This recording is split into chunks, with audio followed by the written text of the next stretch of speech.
basically a free passing yard or two. That's all you need from Carson Wentz. Matthew, do you think he can do it? That's the real question. I'm gonna say more than 1.5 yards, especially, by the way, this is just a question. I don't know how you guys scored specifically, but if he throws it to the other team, does that still count? No, unfortunately not.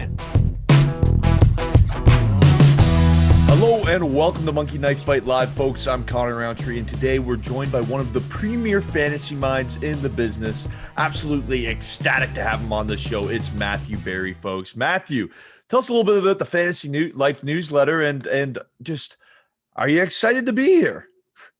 No, I'm thrilled to be here. Listen, I'm thrilled to be doing anything. I'm literally at a car dealership right now. Brought in my car, thought it'd be done, be able to get home, do this show with you guys. There's a lot more wrong with my car than I thought, so they tell me. So now I'm in an office.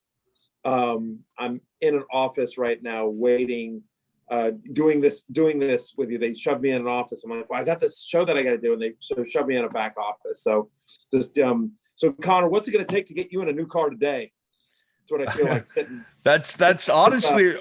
That's where this is going, and you're wearing the right hat. I'll tell you that, because I noticed the Syracuse orange lacrosse hat. I was actually a collegiate lacrosse player, and Syracuse was always one of my favorite teams growing up. And whenever we would travel down to the States and play in the neighborhood, it was always fun to check out the dome down there. And obviously a great program. I know the goaltender, Drake Porter, that was there for a few years. We played on the same high school team.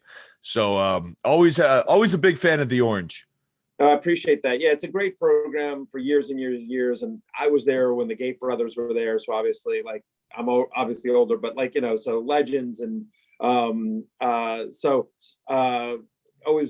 like that. All my kids play lacrosse. So I enjoy it very much. And I also enjoy the fact that, to answer your first question, Connor, I also enjoy the fact that Monkey Knife Fight has come along as joined the Fantasy Life newsletter as the official player props partner of the newsletter. So very exciting. You can go to fantasylife.com, click on newsletter, and you get the newsletter. It's 100% free. It comes to your email box every single day. Peter Overzet writes it with a bunch of contributors. He does a great job with it. It's basically news and nuggets, everything you need to know for fantasy football for that day. It's a quick and easy read, bunch of analysis, articles, links, tweets, just basically what you need to get for the day.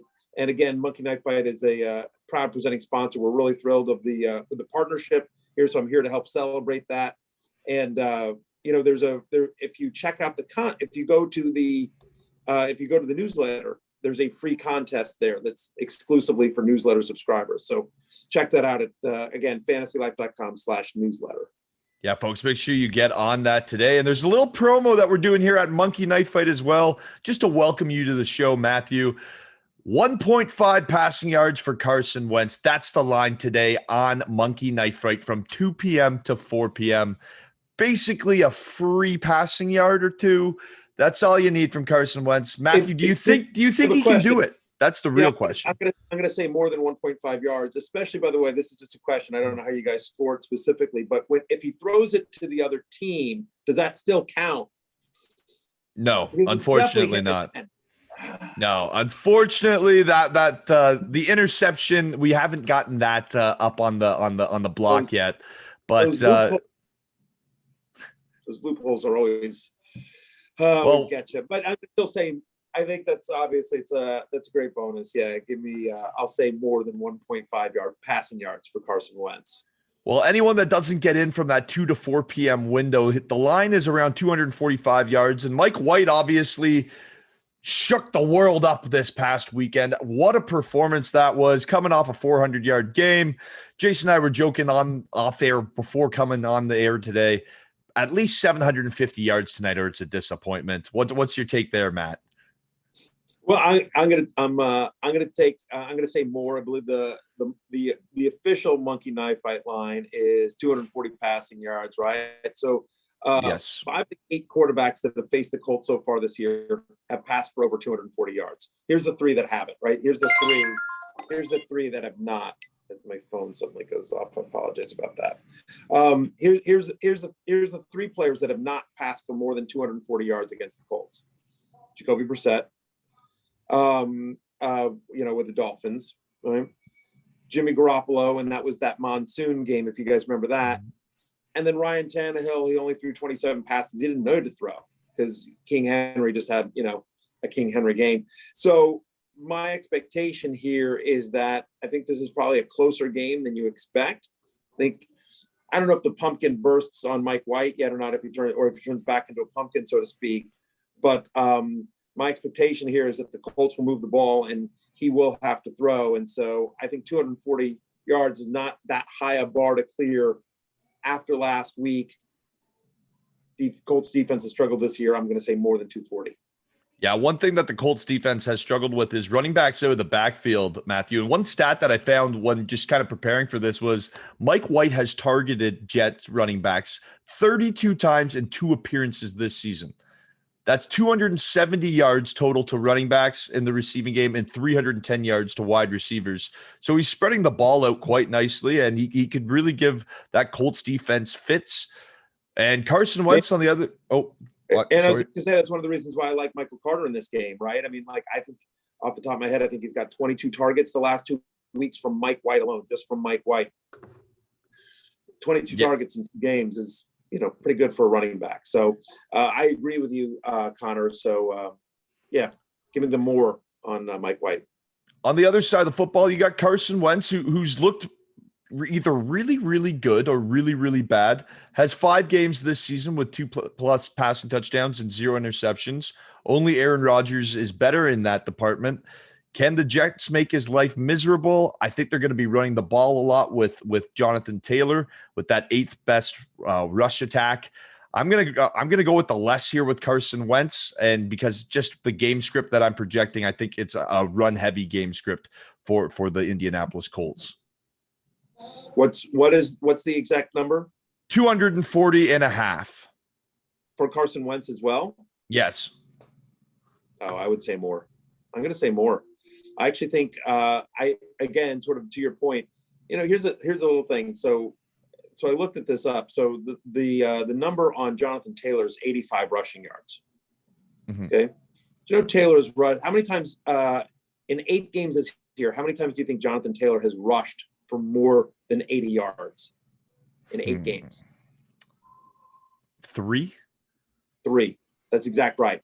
3 out of 8. And the line's 85. So, but we're all like, but Jonathan Taylor's been really good this year, right? And it's because of his passing game usage. So just like we talked about here, I think Wentz uses Jonathan Taylor, and they've been really effective with sort of those dump offs to him, Hines as well, obviously. But I'm actually going to take the under on the Jonathan Taylor line, but I would go more for Carson Wentz because of, I think, the passing game usage there. I don't think they're going to be able to run. I do think the Jets show up and play. I still think the Colts win this game, but I think it's a tougher game than people are expecting. Well, you talked about Mike White going for more yards. Who do you think is going to be his number 1 target from the receiving core tonight? Who do you think is going to be the guy that he's like, okay, let's push it downfield. That's going to be my guy. Well, I don't know that he pushes it downfield, but I think it's Jamison Crowder. That would be my pick here. So first off, I like the more on the number here. I believe Monkey Knife Fight, the line is 54.5 receiving yards for Jamison Crowder. I'm going to say more there. By the way, my love-hate article is out today on ESPN.com. Jamison Crowder makes the love list. No Corey Davis in this one. We expect a lot of targets to Crowder and Mike Carter. The same thing we talked about with the running backs. Like, Mike White put up big passing yards, but it was all dink and dunk stuff. There's a lot of dink and dunk stuff. And so Crowder, who's so good at the line, near the line of the scrimmage, on those crossing routes. Again, no Corey Davis in this one. No team has allowed a higher catch rate to passes out of the slot than the Indianapolis Colts. That is an area of the field where you can really attack Indy. My expectation is that Crowder is the leading receiver for the Jets, and I want more than 54.5 on the Monkey Knife Fight. I love that breakdown. What are your final thoughts for Thursday Night Football? Just as a product, listen, what's interesting is that we all complain about the games. Like, oh, this is a dog of a game. Oh, Jacksonville, Tennessee, really? And then when there's a Thursday game, Thursday night where there's not a game, you're kind of like, oh, now what am I going to do with myself? Like, What am I gonna do? Talk to my family? Like, come on, like I need a game here. No, jokes aside, like I'm very lucky in that my wife watches all the games with me, and my kids watch until they have to go to bed for their bedtime. But no, you miss it. Like you miss it. I wish the schedule was a little bit better in that they worked it out so that the bye weeks and the Thursday night matched up more, so that every team had, in essence, like they played the Thursday night game after their bye, and so that because I do think that contributes somewhat to the injuries when they have to play so quickly on a quick turnaround. So if there was a way that you could set up the schedule so that teams have a bye and then they have to play Thursday night, that would be great. But overall, I'm a fan of more football. More nights to watch football.